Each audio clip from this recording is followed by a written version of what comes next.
Echemos un vistazo a un diagrama de bloques de un analizador de espectro y hablemos sobre cómo funciona un analizador. Por ende, básicamente, entra la señal al analizador, se mide haciéndolo pasar por el oscilador local. Hay un par de cosas clave que obtienes de un analizador de espectro y una de ellas es que obtienes un ruido muy bajo debido a la ganancia de IF en el filtrado. El barrido puede ser muy rápido en un espacio angosto. Entonces, siempre que no capture un área muy amplia o una frecuencia de interés muy amplia o muy grande, se puede tener un tiempo de barrido muy rápido. Se puede hacer cosas como la operación en tiempo real después del filtrado de IF usando el FFT. Los analizadores de espectro ofrecen SFDR muy altos, o lo que es un rango dinámico libre de espurios, que es una de las muchas características deseables en un analizador de espectro. Y mientras miramos el diagrama de bloques, básicamente lo que tienes es que la señal entra al analizador de espectro y hay un atenuador de entrada que va a ajustar la señal para asegurarse de que tenga la mejor amplitud y configuración para poder ser manejada por el analizador de espectro. Luego tenemos el oscilador local y el oscilador local va a trabajar con el mezclador para tomar esa entrada de RF y convertirla en una señal de IF que podemos filtrar, amplificar y detectar. Y este es uno de los aspectos críticos del analizador de espectro. A continuación tenemos un generador de barrido, por lo que básicamente barrerá el rango de frecuencia de RF deseado y permitirnos poder ver todas las diferentes frecuencias allí. El filtro IF es un filtro de pasabanda. Aquí es donde determinamos la resolución de ancho de banda de nuestro analizador de espectro y es una de las características más importantes y hablaremos de eso a medida que avancemos. Básicamente un RBW angosto mejorará la selectividad y la relación señal a ruido, pero ralentizará la velocidad de barrido y la actualización de la traza. Hablaremos sobre por qué sucede eso y cómo equilibrarlo a medida que avanzamos.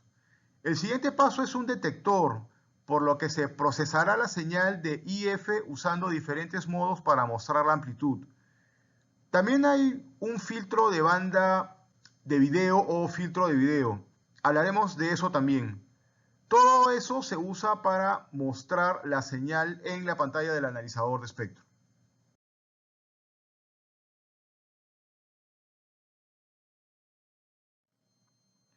Muy bien, mencioné que vamos a hablar un poco sobre cómo se compara un analizador de espectro con un osciloscopio. Y con eso, claramente, ambos instrumentos tienen su lugar y ambos son generalmente buenos en lo que hacen. Entonces, los analizadores de espectro son fantásticos para mirar en el dominio de la frecuencia. Los osciloscopios son fantásticos para mirar en el dominio del tiempo. Un analizador de espectro, de nuevo, va a operar barriendo un oscilador local a través de cualquier banda de interés. Verá las señales en el dominio de la frecuencia. Por lo general tendrá un rango de captura de ancho de banda más pequeño y así, en lugar de tener un amplio ancho de banda que obtiene con un osciloscopio desde CC hasta el ancho de banda del osciloscopio, el rango de captura que tendrá con el analizador de espectro será más angosto.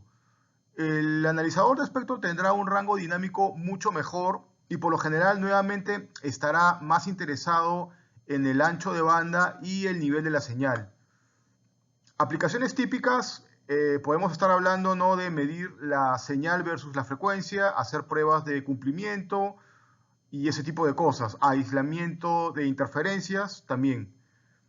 Cualquier cosa que tenga sentido mirar desde el dominio de la frecuencia es donde un analizador de espectro realmente sobresaldrá. Ahora, un osciloscopio básicamente barre la señal sobre un eje de tiempo durante la cantidad de tiempo que le interesa. Observas las señales en el dominio del tiempo. Por supuesto, también puede observarlos en el dominio de la frecuencia con una FFT, pero no será tan bueno como lo vería en un analizador de espectro. Sin embargo, obtiene ese rango de ancho de banda de captura desde CC hasta el ancho de banda del osciloscopio. Entonces, si tiene un alcance de 1 GHz, por ejemplo, podrá llegar hasta 1 GHz de ancho de banda de captura. Por lo general, no tendrá un rango dinámico tan bueno como un analizador de espectro. Con un osciloscopio generalmente le interesan las transiciones de señal y la sincronización de las señales entre sí.